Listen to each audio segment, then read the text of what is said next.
Bonjour, bienvenue dans la série sur les échecs. Alors toujours les parties illustrant les échanges matériels. Ici une partie de Semic contre Koltanowski qui se jouait à Spa en 1926. Et c'est une défense est-indienne. Donc D4, cavalier F6, C4, G6, cavalier C3, fou G7, E4, D6, F3, cavalier D7, fou E3, roc, jusqu'ici tout est normal, dame D2, C5, cheval, cavalier en E2, et ici une erreur. Normalement le bon coup, le coup habituel en tout cas, c'est dame A5. Mais ici ils ont joué C prend D4 qui est une erreur d'ouverture. Cavalier prend D4. Cavalier E8. Fou E2. Cavalier E5. Roc. Cavalier C6. Tour D1. F5. E prend F5. G prend F5. Tour C1. Roi H8. Cavalier B3. Fou E6. Cavalier D5. Fou F7. Et fou H6. Alors,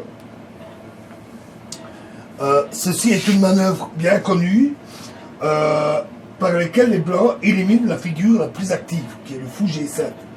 Les Noirs n'ont pas bien traité l'ouverture. L'échange du pion au 8e coup, l'installation du cavalier en D7, du D7 en C6, ce qui équivalent, donc en passant par là, le coup qui a été joué comme ceci, équivalait à une double perte de temps. Et leur position est déjà fort inconfortable. E6. Alors, le cavalier blanc pouvait facilement être toléré dans sa position dominante.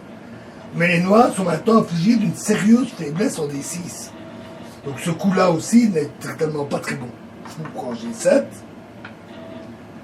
Cavalier prend G7. Cavalier C3. Dame B6, échec. Roi H1. Tour D8. Et dame G5. Un très bon coup. Une très forte position de la dame. Après tour G8. Dame F6.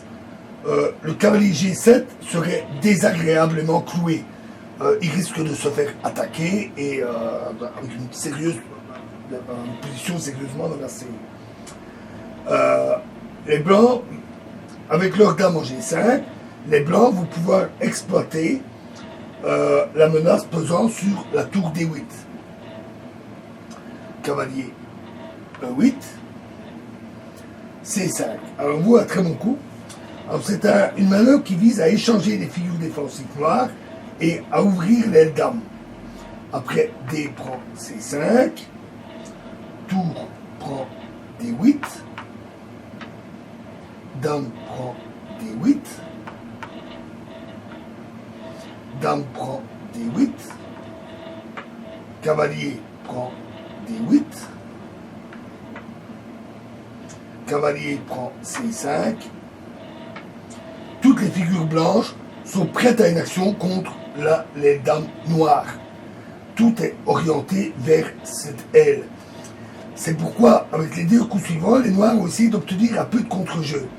Mais il leur faut au moins donner un pion. Donc, remettons nos pièces.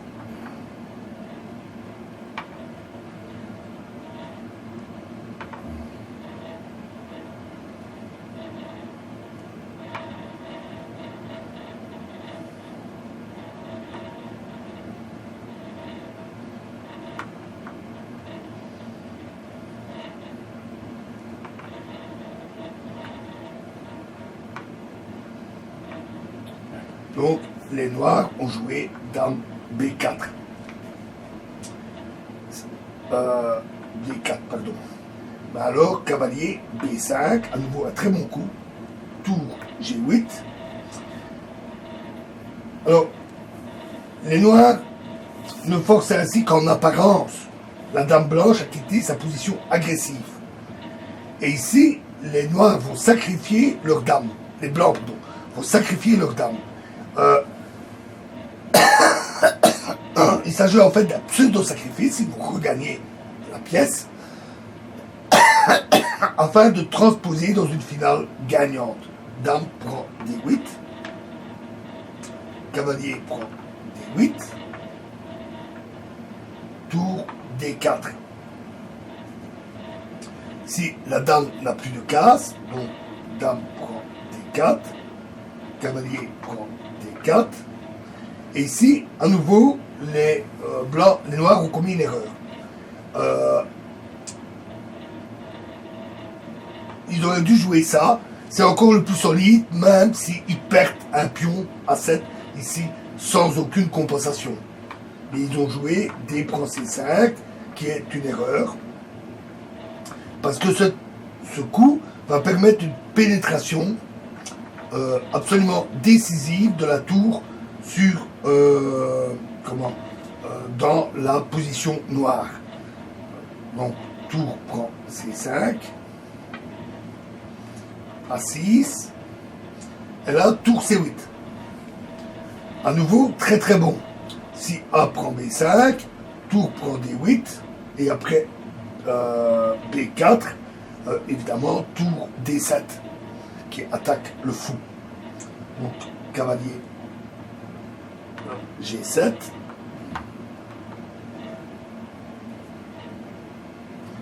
cavalier D6, et ici les noirs ont joué E5, une grosse faute aussi. En fait, ils n'ont pas vu la menace. Mais après la meilleure défense, qui serait fou H5, il s'en suivrait A4. Et vu la menace tour B8, les pertes matérielles des noirs étaient de toute façon inévitables. C'est un peu tard. Donc ils ont joué E5, mais alors tour prend D8. Et là, ils ont laissé tomber, parce que s'ils prennent la tour, à ce moment-là, le cavalier prend le fou avec échec et reprend la tour. Et après la prise du cavalier, les noirs ont tout de même une pièce de moins. Donc, les noirs abandonnèrent. Voilà. Alors, dans la prochaine vidéo, nous passerons donc à la partie suivante et nous attaquerons le dernier volet, qui est celui des pions. Je vous remercie.